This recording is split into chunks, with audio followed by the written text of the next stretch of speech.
इस तरीके के क्वेश्चन एग्जाम में बहुत पूछे जाते हैं, है ना। तो इस पर जरूर मोस्ट इंपॉर्टेंट टिक कीजिएगा। इक्वल रूट्स आपको दे देंगे और अननोन वैल्यूज हमें यहाँ से निकालनी होती हैं। तो लीजिए, इक्वल रूट्स हमें यहाँ पर दे दिए जाते हैं और अननोन वैल्यूज हमें यहाँ पर निकालनी होती हैं। तो उन्होंने कहा है find the value of c for which the quadratic equation has equal roots. तो बच्चों हम ये बात बहुत अच्छे से जानते हैं कि रियल रूट के केस में क्या होता है। इन केस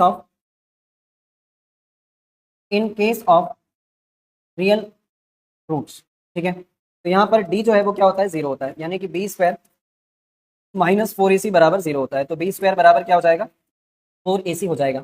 यहाँ पर हमारे केस में बी की वैल्यू जो है वो है -6 इंटू सी प्लस 1 का होल स्क्वायर इंटू 4 इंटू ए की वैल्यू कितनी है, सी प्लस 1, और सी की वैल्यू है मेरे पास 3 इंटू सी प्लस 9। ठीक है, सॉल्व करते हैं हम लोग इसको।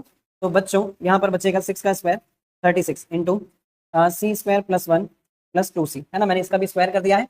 और यहाँ पर 4 3 12, यहाँ पर हम अंदर मल्टीप्लाई करते हैं तो C square plus 9c plus C plus 9, ठीक है। तो ये हो जाएगा मेरे पास 36 C square plus 36 plus 72c। इसको अंदर मल्टीप्लाई करें हम लोग तो 12c स्क्वायर 9c प्लस सी 10c, और 10 को मैं 12 से मल्टीप्लाई करूँ तो 120 प्लस 12 9 108, ठीक है। इन सबको उठाकर इधर लेकर आते हैं तो 36c square minus 12c square plus 72c, ये 120c आएगा, है ना। यहाँ पर मेरे पास 72c minus 120c plus 36 minus 108 बराबर 0।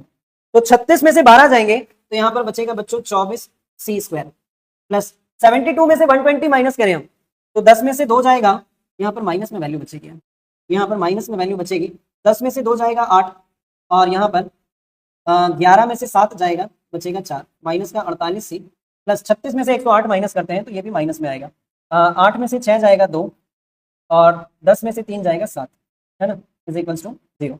ये पूरी इक्वेशन 12 से डिवाइड की जा सकती है। तो 12 टू जा वैसे 24 से भी हो जाएगी, 24 वन जा 24, यानी कि सी स्क्वायर माइनस 24 टू जा 2c माइनस 24 3 जा 72, ठीक है। सी स्क्वायर माइनस 2c माइनस 3, इसको हम लोग क्या लिखे, अब इसको हम लोग लिखते हैं C square minus 3c plus C minus 3 is equals to 0। C common निकाला तो सी माइनस 3 प्लस 1 कॉमन निकाला तो C minus 3 is equals to 0।